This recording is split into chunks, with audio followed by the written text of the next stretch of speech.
একজন লোক কোনো একটা বৃষ্টির দিনে বৃষ্টি পড়তেছে, সে ছাতা নিয়ে দাঁড়িয়ে আছে। এভাবে সোজা বৃষ্টি পড়তেছে। বৃষ্টির হাত থেকে বাঁচার জন্য লোকটা করলো কি? ছাতা নিয়ে দাঁড়িয়ে রইল। আচ্ছা। তো এই লোকটাকে যদি জিজ্ঞেস করা হয় যে ভাই আপনার বেগ কত ছিল? সে স্থির ছিল। স্থির অবস্থায় সোজা বৃষ্টি তার মাথায় পড়তেছে। বৃষ্টির হাত থেকে রেহাই পাওয়ার জন্য সে ছাতাটা সোজা ধরছে, রেহাই পাচ্ছে। কিন্তু এই লোকটা যদি একটা বেগে দৌড়ানো শুরু করত, কেসটা চিন্তা করেন এরকম, লোকটা সামনের দিকে 10 মিটার পার সেকেন্ড বেগে দৌড় দিল। এখন আপনি খেয়াল করে দেখবেন এই লোকটাকে ছাতাটা ধরতে হবে অলমোস্ট এইভাবে।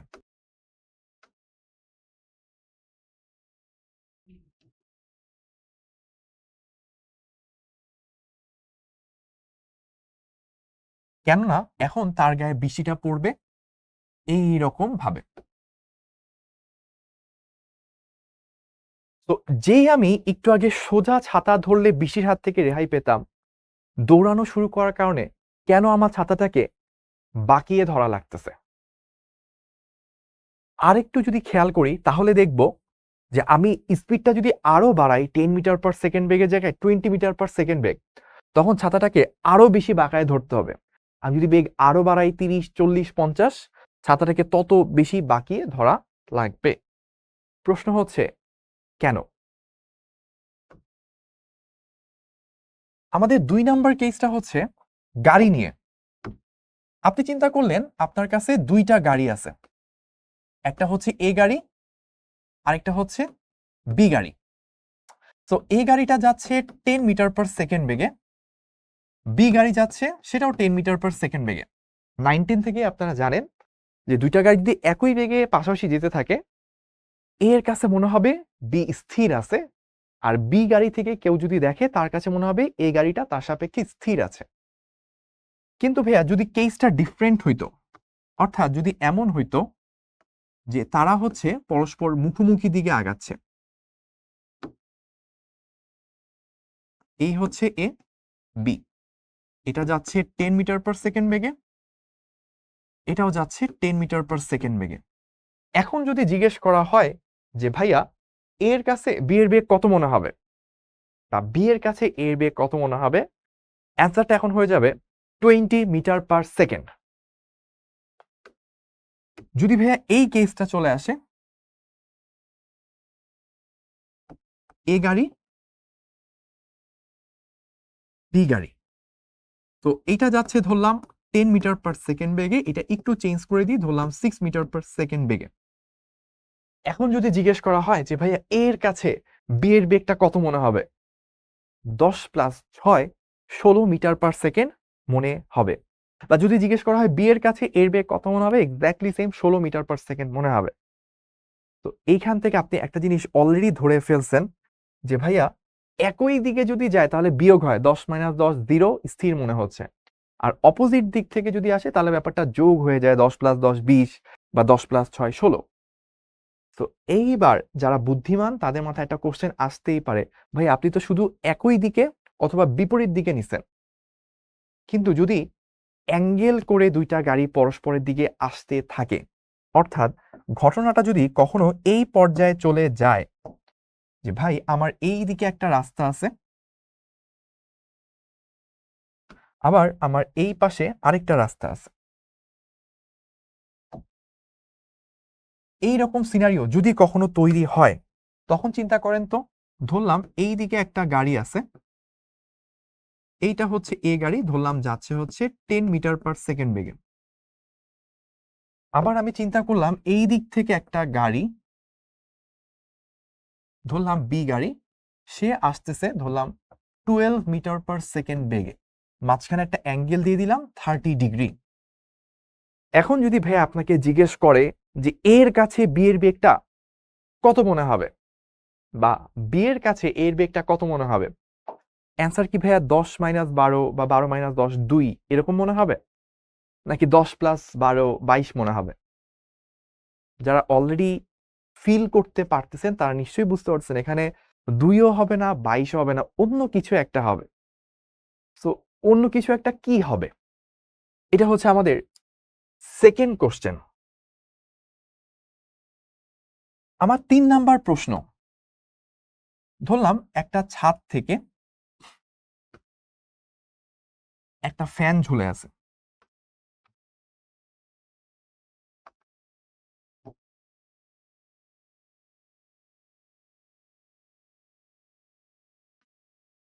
ফ্যানের পাখাগুলো আমি র্যান্ডমলি আঁকলাম। এই একটা পাখা,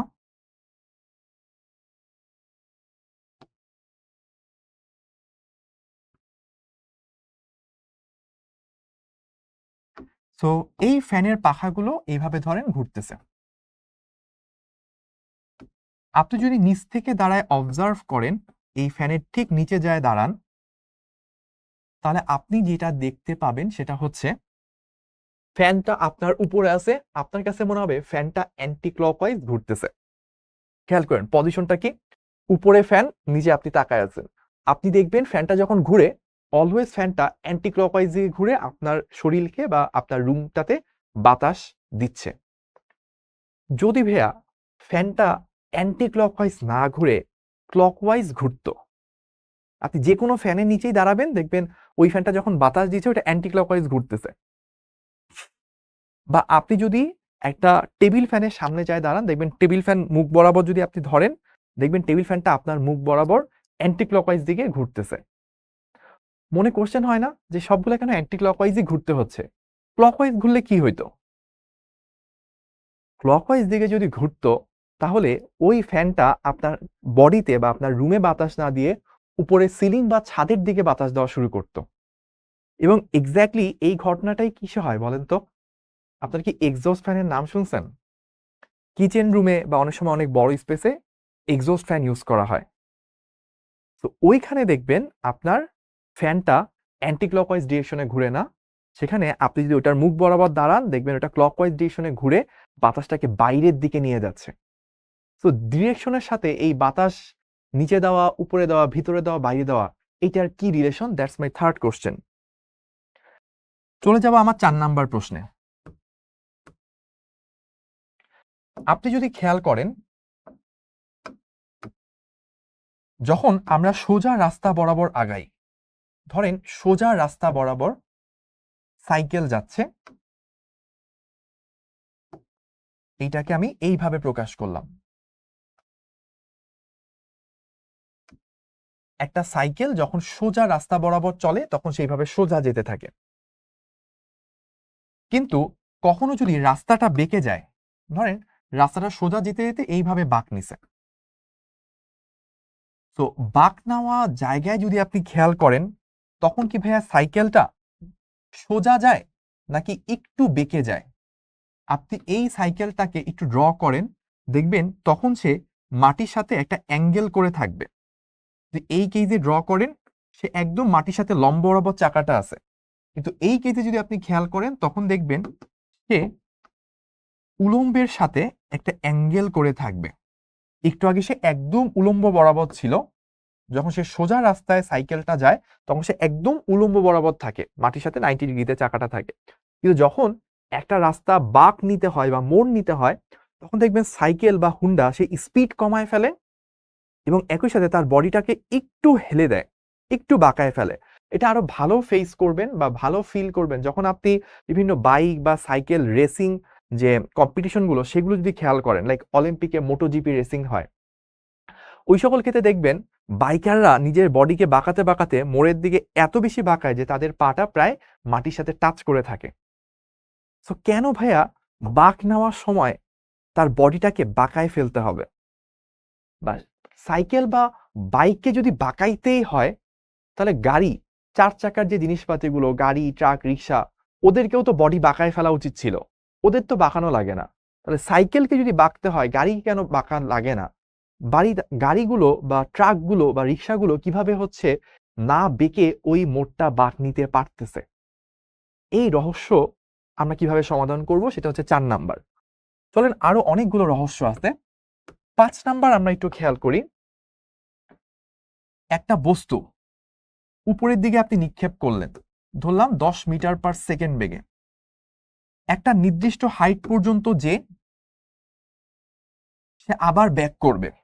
যদি কখনো জিজ্ঞেস করা হয় সর্বোচ্চ কতটুকু উচ্চতায় উঠছে, খুবই সিম্পল, এইচ হচ্ছে কি U square by 2g। So আপনি ইউজ করবেন 10 স্কোয়ার ডিভাইডেড বাই 2 ইন্টু 9.8। আমি অলরেডি করে রাখছি 10 স্কোয়ার ইন্টু, তো এইটা আসে হচ্ছে 5.1 মিটার এতর মতো। ওকে, এখন ধরেন আপনি চিন্তা করলেন যে না, আমি হচ্ছে এত কম বেগে মারবো না, আমি অনেক বেশি বেগে মারবো। আপনি একটা বস্তুকে চিন্তা করলেন আপনি মারবেন হচ্ছে 10,000 মিটার পার সেকেন্ড বেগে। এখন নিশ্চয়ই বুঝতে পারতেছেন এত বেগে যদি আপনি একটা বস্তুকে মারেন সে তো অনেক হাইটে যাবে। তো সে কতটুকু হাইটে যাবে, সেই হাইটটাকে যদি আমরা এইচ প্রাইম বলি, তাহলে খেয়াল করব এইচ প্রাইম কি হবে 10,000 স্কোয়ার ডিভাইডেড বাই 2g। ধরেন আপনি জি এর জায়গায় 9.8 বসাইলেন, কত আসে দেখি তো আমরা অ্যান্সারটা।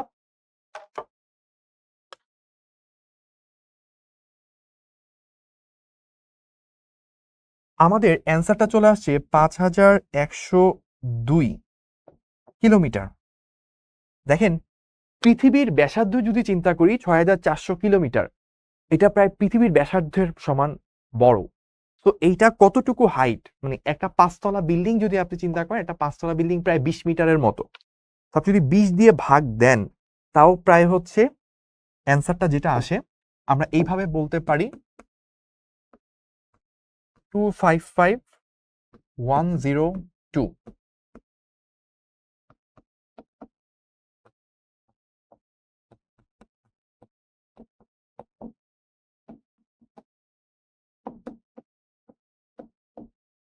তো আপনার কাছে যদি 2,55,000টার কাছাকাছি বিল্ডিং, 5তলা যে বিল্ডিং গুলো অ্যাভারেজে 20 মিটারের মতো, তো আপনার কাছে যদি 2,55,000-এর মতো এইরকম বিল্ডিং থাকে, একটার উপর একটা একটার উপর একটা এভাবে যদি রাখতে থাকতেন, সবগুলা মিলায় যে হাইট হইতো অত হাইটে এই বস্তুটা চলে যেত যদি আপনি 10,000 মিটার পার সেকেন্ড বেগে একটা বস্তুকে নিক্ষেপ করেন।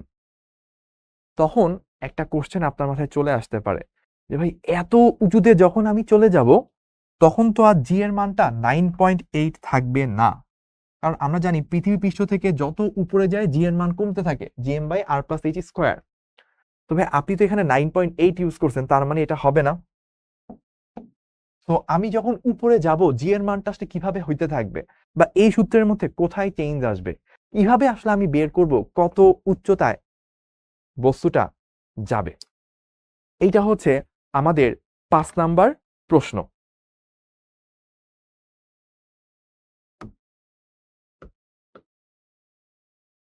তো এবার আমাদের 6 নাম্বার প্রশ্ন যদি আমরা চিন্তা করি, একটা বস্তু, এই বস্তুটাকে আপনি একটা আনুভূমিক টেবিলের উপর রাখছেন বা আনুভূমিক একটা তলের মধ্যে রাখছেন, ও স্থির আছে।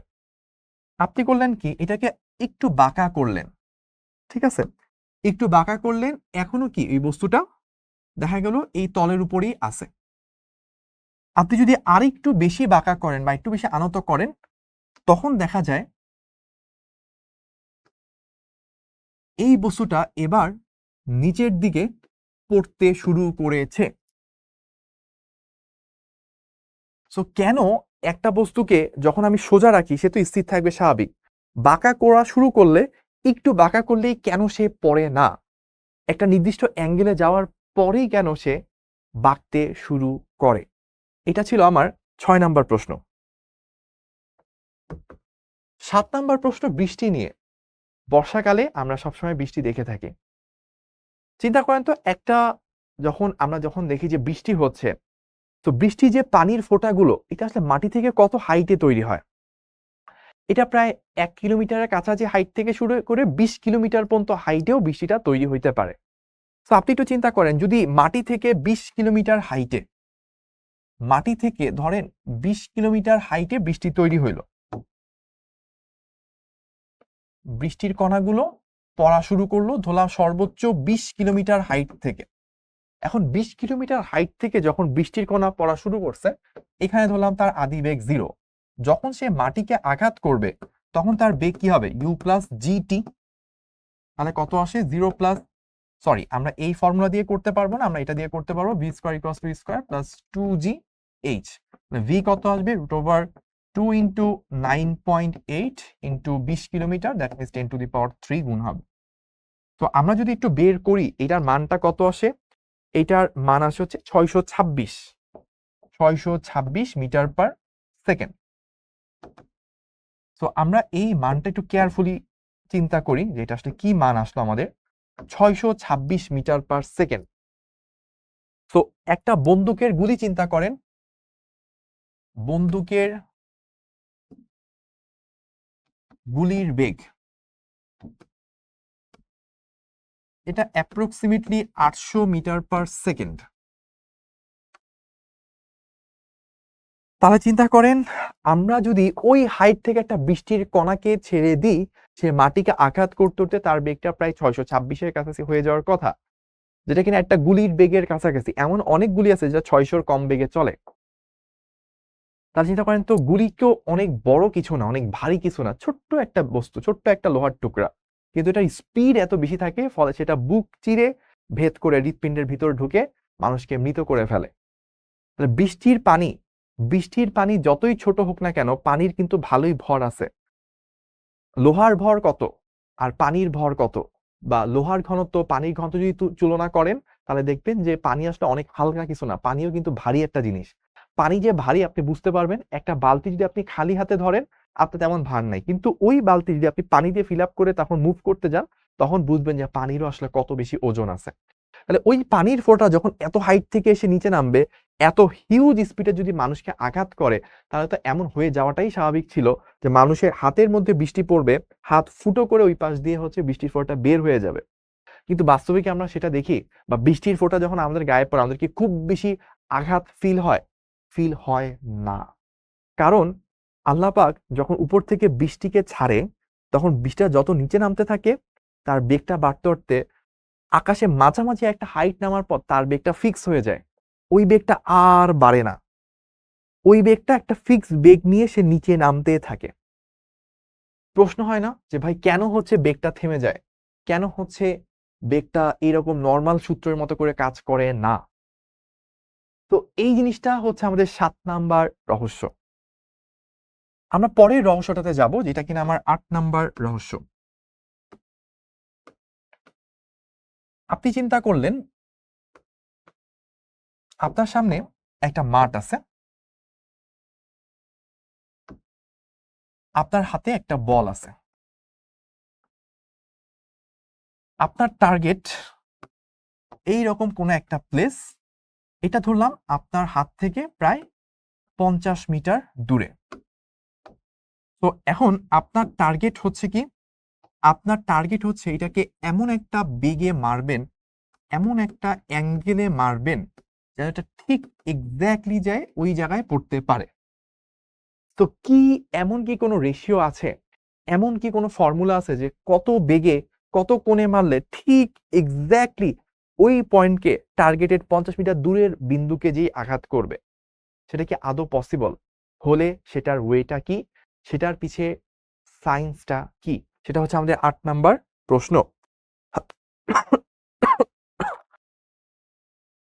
সো আপনি যদি 9 নাম্বার কোশ্চেনটার ব্যাপারে ইন্টারেস্টেড হয়ে থাকেন, খেয়াল করেন তো ভাইয়া, আমরা যখন ট্রলি নিয়ে হাঁটি আমরা কোন কাজটা করি? ধরেন একজন মানুষ সে হাঁটতেছে, লোকটা সামনের দিকে যাচ্ছে, কি হয় ভাইয়া? ট্রলি ব্যাগটা তার হাতে সামনের দিকে ধরা থাকে, নাকি উল্টা কেসটা হয় যে ভাই লোকটা হচ্ছে সামনের দিকে যাচ্ছে, ট্রলিটা তার হাতে পিছন দিকে বাঁধা থাকে?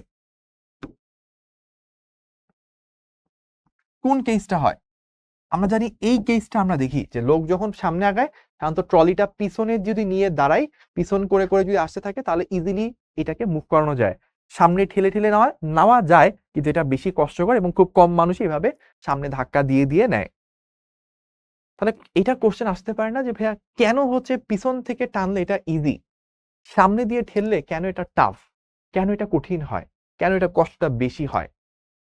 বা কাছাকাছি আপনি আরেকটা জিনিস চিন্তা করতে পারেন, আপনি যদি ক্রিকেট খেলার মাঠের দিকে তাকায় থাকেন তখন দেখবেন যে এই মেইন পিচটার মধ্যে বলাররা বল করে এবং ব্যাটসম্যান এবং বলারের মাঝখানে যে মেইন অংশটা, সেই অংশটা একদম স্ট্রেট রাখতে হয়, ওই অংশটা মাটিটা একদম ফ্ল্যাট রাখতে হয়।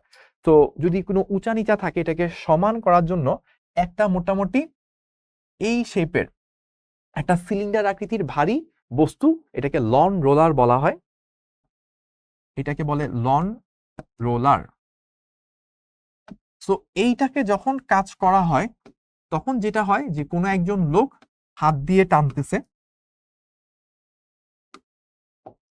দেখবেন অলওয়েজ যেই কাজটা করে একজন লোক, সেই লোকটা এই জিনিসটাকে হাত দিয়ে টেনে টেনে সামনের দিকে যাচ্ছে, অর্থাৎ উনি হচ্ছে টানতেছে। এই লোকটা কিন্তু কখনো রনওয়ারটাকে ঠেলে না, সামনের দিকে এভাবে ঠেলে না, বরং এই পিছন দিক দিয়ে টেনে টেনে টেনে টেনে এভাবে নিয়ে আসে। যদি আপনি কখনো খেলার মাঠে লাইভ খেলার সময় বৃষ্টি পড়ে এবং ওই সময় এটাকে মাঠটাকে সোজা করার জন্য লন রোলারকে ঠেলার অংশটা দেখেন, বা নর্মাল শুকনো দিনেও মাঠকে সোজা করার জন্য যখন লন রোলারটা ইউজ করা হয় সেই মুহূর্তের ভিডিও যদি আপনি দেখেন, দেখবেন যে অলওয়েজ লন রোলারটা থাকে পিছে, লোকজন হচ্ছে এরকম টেনে টেনে ট্রলির মতো করে এটাকে নিয়ে আসতেছে। কারণ এইটা হচ্ছে সহজ, যদি লন রোলারটাকে সামনের দিকে ঠেলা হয় এটা হয়ে যায় ডিফিকাল্ট। তো এটা কেন এই রকম হয়, কেন হচ্ছে টানাটা সহজ হয় আর ঠেলাটা হচ্ছে কঠিন হয়? পরের কোশ্চেনটা যদি আমি আপনাদেরকে বলি, ধরেন একটা নদী আছে, এই নদীটার আপনাকে সোজা সোজা হচ্ছে ওই পারে পৌঁছাতে হবে, আপনার নদীর সোজা ওই পারে পৌঁছাতে হবে, ঠিক আছে? আপনি যদি এই দিকে সোজা রওনা দেন, আপনি দেখবেন আপনি হচ্ছে এই দিকে যায় পৌঁছাবেন, আপনি এইখান থেকে আপনি এইখানে যেয়ে পৌঁছাবেন। তাহলে এটা কি রাইট ওয়ে? এটা রাইট ওয়ে না। কিন্তু আপনি যদি এই কাজটা করতে পারতেন,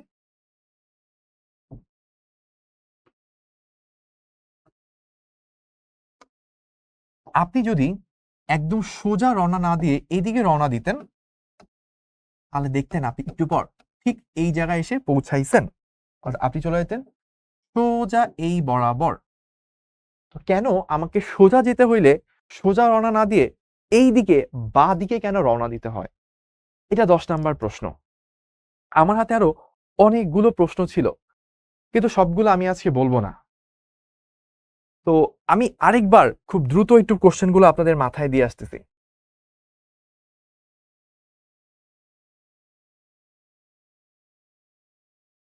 আমি শুরু করেছিলাম ওয়াই স্টাডি ভেক্টর বা ওয়াই লার্ন ভেক্টর, আমি কেন ভেক্টরটা শিখব।